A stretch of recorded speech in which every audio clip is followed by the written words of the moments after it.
Good afternoon, folks. I'm Alex Sendek, host of the Home Run podcast. Today, I'm joined by a guest who will out-hustle you, out-muscle you, and then bake the best cookies you've ever had. She's a top-producing realtor with Alan Tate, who's done it all. She's seen deals saved and deals lost, all because of knowing the right financing strategies. Let's talk about why finding a realtor who gets investor loans is a game changer and how you can make sure you're working with the right partner to build your investment portfolio. Ashley Von Walter, welcome to the show today. Hi, thank you so much for having me. Absolutely. We're so happy to have you. And I know you were a top producer yet again. If you follow her socials, she's pretty much a monthly top producer. So not a surprise there. And again, we're very, very happy to have you on the show. So again, and let's talk, where are you kind of today? Where's your market? Because a lot of us out here may not know.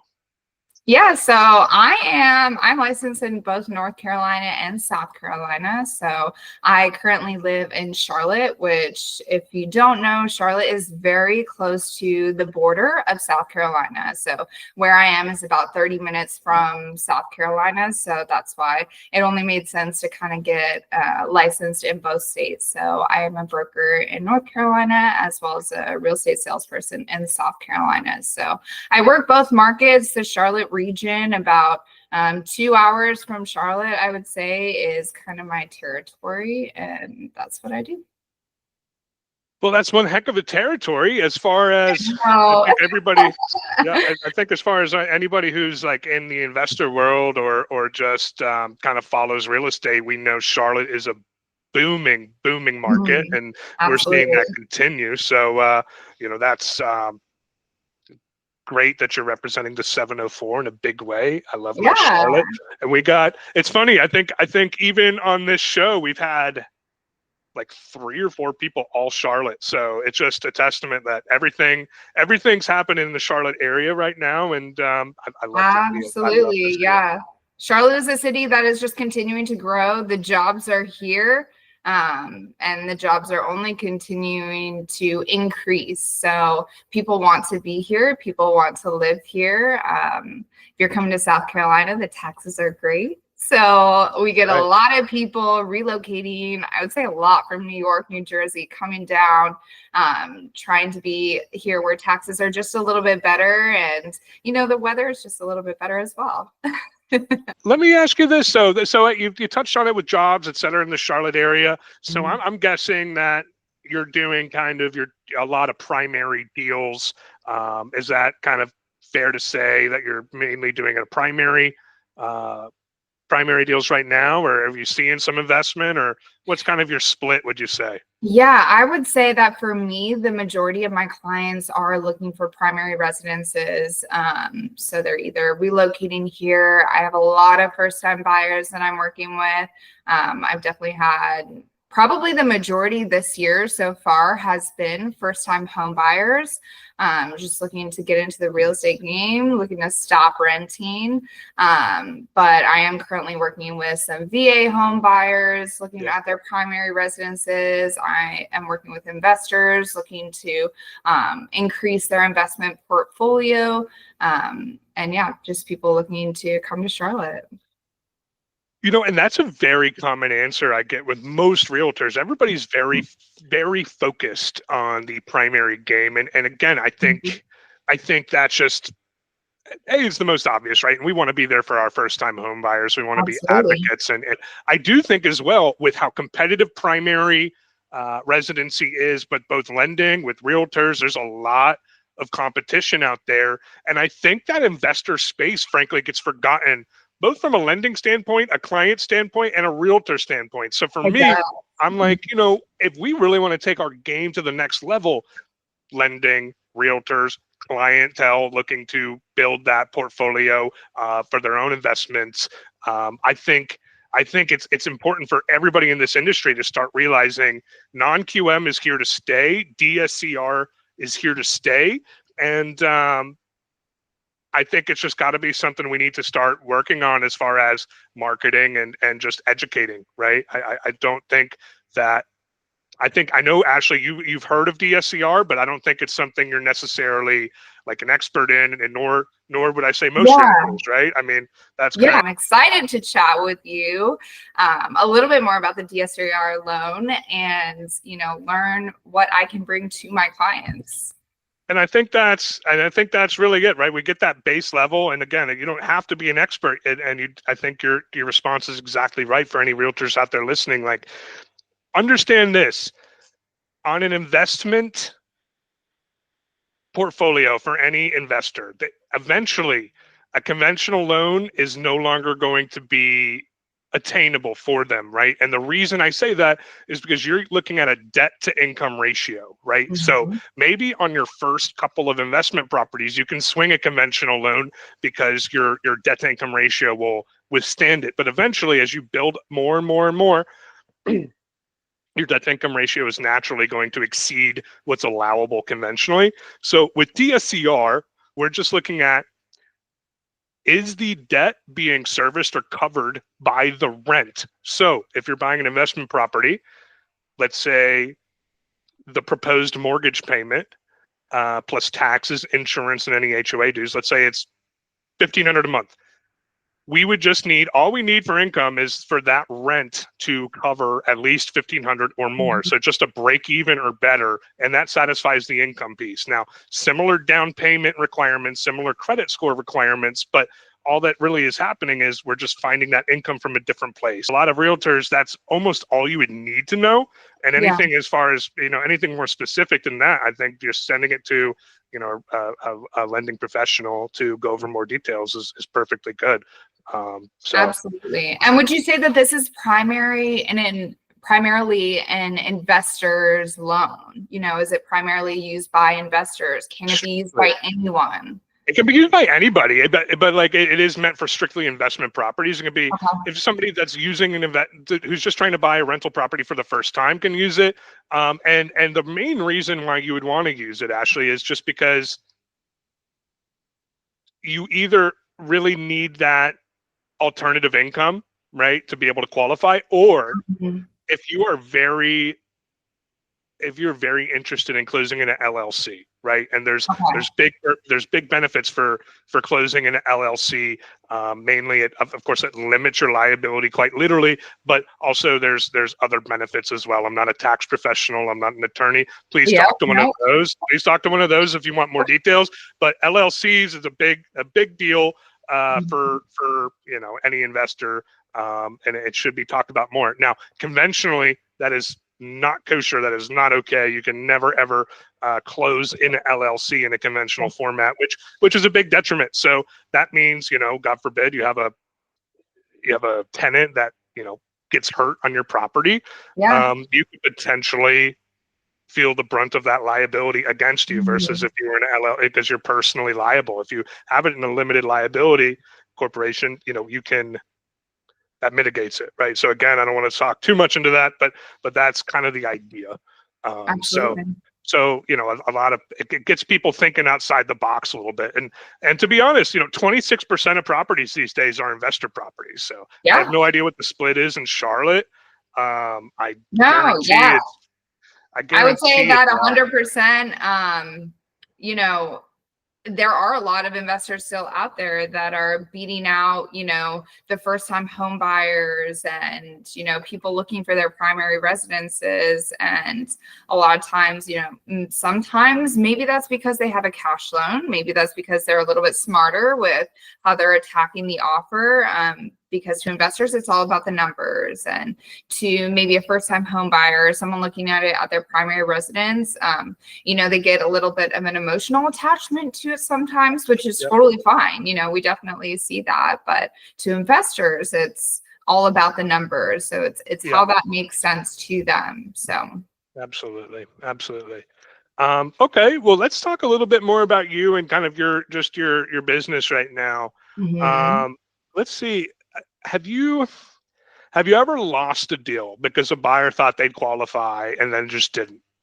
Is that a fairly So yeah, yeah? I haven't necessarily lost a deal. I have had times where I have had a buyer who originally started out as a conventional buyer and then maybe 1 to 2 weeks later, we found out, okay, like we're FHA now. So I have had that happen, but I haven't necessarily completely lost a deal Right. over that. Yeah. How about anybody self-employed? Like, do you deal with any clients that are self-employed quite often, or are they, you're mainly seeing like W-2 guys? No, yeah. I mean, I definitely have people who are self-employed who, and a lot of those think, and I have had people who I presented them to a lending professional and they say, oh, maybe you're not ready to buy yet. Mm-hmm. And so it's not a matter of losing it when we're under contract. It's a matter of I've had not even start the process. Just died on the vine. Exactly. Yeah. I refer them out to have that initial conversation and then they're gone. and that happens with everybody in the industry. And I think, again, I know you deal a lot with primary, and I know we talk on this show a lot about DSCR, but non-QM loans are certainly more than just DSCR. And with those self-employed clients, I hate it when I hear that, right? When I hear people saying from some random lender, these poor clients go out and try to get pre-approved, and they send their tax returns in and they go through a buzzsaw and they get told, forget it, and they get demoralized. They don't want to come back. And then now you just all of a sudden have people that, could have qualified, but didn't know that they had the option. So again, with non-QM, we have that bank statement loan program. It's beautiful for self-employed clients that they've been in business for at least 2 years, and really all that's happening there, similarly to DSCRs, we're just calculating the income differently. Okay, so with a bank statement loan, we're eliminating tax returns for these self-employed clients because, of course, tax write-offs are real. Anybody who is self-employed or maybe has a self-employed family member or friend know that you're probably going to maximize the tax benefits to you by writing off what you can. That's a double-edged sword, because then if you tell Uncle Sam you're making X and then you go to a lender and say you're making Y, it causes a little bit of an issue, right? So in this situation, we're removing the tax returns and we're just reviewing the bank statements of that self-employed business. And in layman's terms, we're averaging deposits in that business over a 12 to 24 month span. And for us, we feel like it's just a much more accurate depiction of a borrower's income, right? Yeah. And then we use that number to use towards a debt to income ratio, and boom, then all of a sudden you're buying a primary residence you thought was never possible. And all of a sudden you're the hero, you're realtor of the year, you're lender of the year, and you have a client for life. So much of this is just educating yourself, as a lender, as a realtor, and as a client, and you're just going to set yourself up for the most success, right? So for sure. Yeah. And I mean, that being said, I have had so many business owners be like, they have reached out to a lending professional, and of course, as a business owner, you're going to try and write off whatever you can. If you own your own business, you're going to want to pay those and put in those write-offs. And sometimes if those write-offs are significant, the tax amount that you pay is lower. And so therefore you may not qualify for as much as you would hope for. Yep. And so there are people who I know that have amazing flourishing businesses that they cannot qualify for, the house that they would think they would be able to qualify for because of the write-offs that they do and stuff like that. So in those regards, it's important to know, okay, what can I do for this particular client? Absolutely. And I think you're right. Like, let's say it has such a bigger impact than we think, because it's like, you're 100% correct. It's like, okay, you can get a house, but you're getting so much less house than what you should, right? So it's like, it's not necessarily as dramatic as I just can't get a house, but you're limiting the access to real estate that you should be able to obtain. Exactly. And then some people are like, oh, I make this, this is what I gross make over the year. Why is this all that I qualify? And then they end up not wanting to buy because they're like, oh, this is all I qualify for. I don't want that. So just being able to know, hey, what can I do? Exactly right. 100% right. I have to ask the elephant in the room here. So I've worked with realtors a lot. and I've pre-approved many, many, many, many clients. Mm-hmm. Why is it that realtors, and I'm talking about listing agents here, if Mm-hmm. they see a pre-approval letter for a DSCR or a bank statement, let's just say bank statement, because let's say we're Mm-hmm. buying a primary. Why is it that they are, and I could be off base here, but I feel like it's treated differently than a pre-approval for a conventional or FHA loan, even FHA, right? Yeah. Which to me is, I don't know if I would view them that way. So I don't know if you want to speak on that a little bit, on your opinion of that outlook there. Mm-hmm. Yeah, for What are they sure. getting at? Yeah, go ahead. Yeah, for sure. So I would say it's a matter of people being comfortable with what they know. So you get a conventional offer, you're like, oh yeah, that's clean, clean, easy, that's what I know. FHA offers, okay, I guess I have to, maybe go through 1 to 2 loopholes, maybe just deal with an appraisal, dealing with appraisal price is, maybe the main thing with an FHA buyer. So I think that sometimes people are just scared of what they don't know. And it's a matter of, again, like I was saying earlier, real estate is all about who you know and what you know. So if you don't know what you don't know, then you're doing a disservice to your client. So as a listing agent, if you don't know about things like, what is entailed in a VA loan, what is entailed in a, non-conforming loan, a DSCR loan, if you don't know what that is about, then you're not able to educate your client and able Right. to tell them, hey, this is this loan, this is a great buyer, this is still a well-qualified offer, as opposed to going, oh, the conventional offer is easy, let's go with that.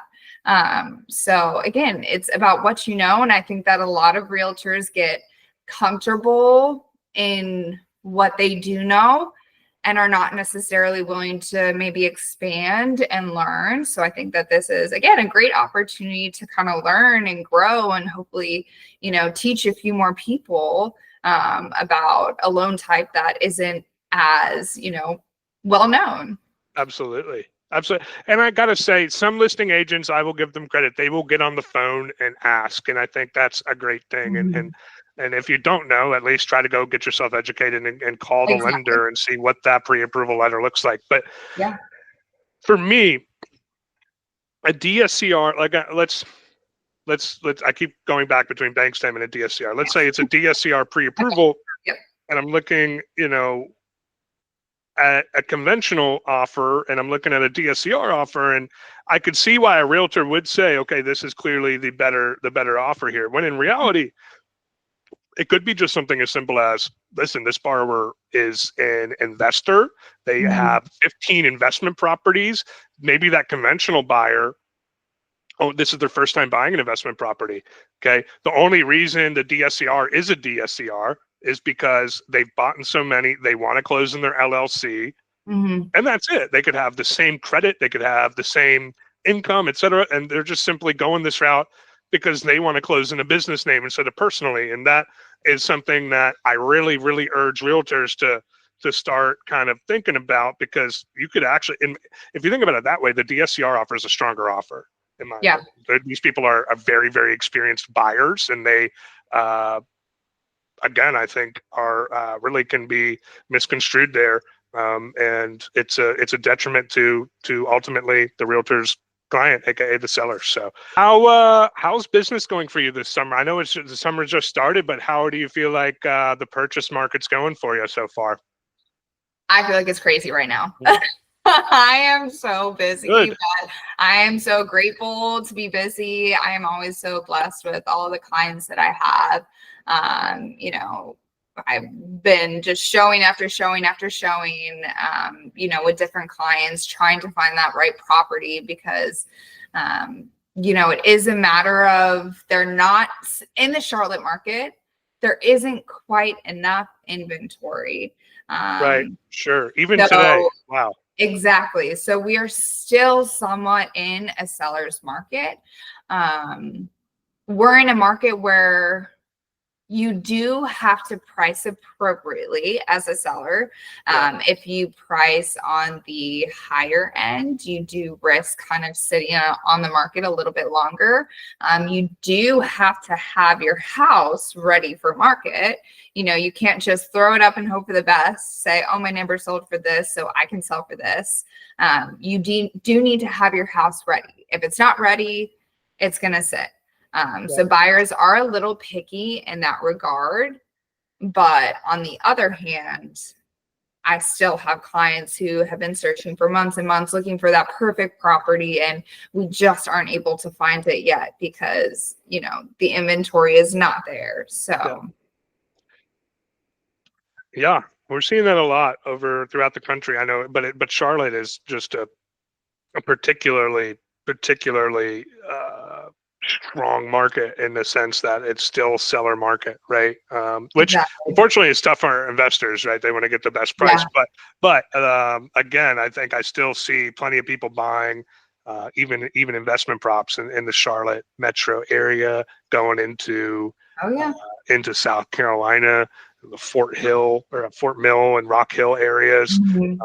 Plenty of business to be done. So glad you've been doing well, and I hope that continues to be a heater for you this summer, all summer long. Yes, thank you. I appreciate that. And now, again, I think the biggest thing here is educating agents, especially Mhm. listing agents, on what these offers are. Don't throw it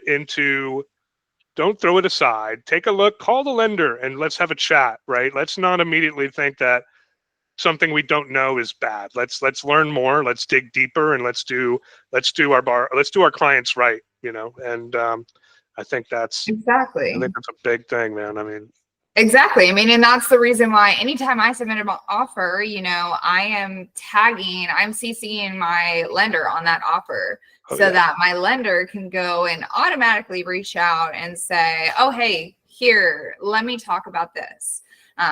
So that if, any questions, if there's anything that the listing agent might have to offer, they're making that connection. And, that is there for the listing agent to reach out to the lender to reach out, and us to all be a team, because at the end of the day we are a team in this. Whenever I start a transaction with someone, whenever we go under contract, my first email is congratulations team, and I introduce everyone to each other because we are all working together towards the same goal. So again, it's same team, important that same we're dream, man. all together. That's it. Exactly. Same team, same dream. We're all out here with the same exact goal, and we provide a service, right? That's something we should never forget. We provide a service for people. So Exactly. doing it the right way and doing it to the best of our ability is the least we can do for our clients. So, Exactly. Especially at a time where, and yeah, buying a home is truly the most stressful thing that a lot of people go through. It's emotional. It's stressful. There's a lot of uncertainties. And that's why, one, we have a real estate professional kind of holding your hand through all of that. I feel like we end up wearing a lot of hats as, okay, I'm your guidance counselor. Sometimes you end up being a marriage counselor. I get the late night calls, I get the 10 p.m. calls, I get the 6 a.m. calls. And, that's right. it's about being there for your people and validating them in their fears and their excitement, celebrating with them, crying with them when something doesn't work out. So it's about being there, as a team, and having a team that kind of supports you. And I think that all comes from, one, having a great real estate agent who you connect with. And if you don't connect with them, find the next one. Again, there's so I many think that's people in right. this world. Find that person that you connect with. And then also having that lender partner who knows multiple different products and is able to help you. If something goes wrong, okay, here, we got this. Don't worry, I Yep. got you. We got this product. We can save the day. So it's a matter of, having those people lined up and having those connections that you need to have. Wow, I think that's 100% right. I think that pretty much says it all. Ashley, I don't know if you have any final thoughts here to end the show, or What are you thinking? Honestly, I feel like this is great. I really loved kind of learning a little bit more about the DSCR product, and how I can bring that to my people. And again, how I can educate other realtors that I'm working with. If I bring a DSCR offer, I want the listing agent to know that, hey, we're just as strong as your, normal conventional offer. So Right. I feel great about kind of what we chatted about and being able to bring this to my next transaction. Well, we hope you have the next transaction and many, many, many more after that. Ashley, thank you so much Thank for your you. time today on this show. You are amazing, and we wish you all the best of luck. Thank you. You as well.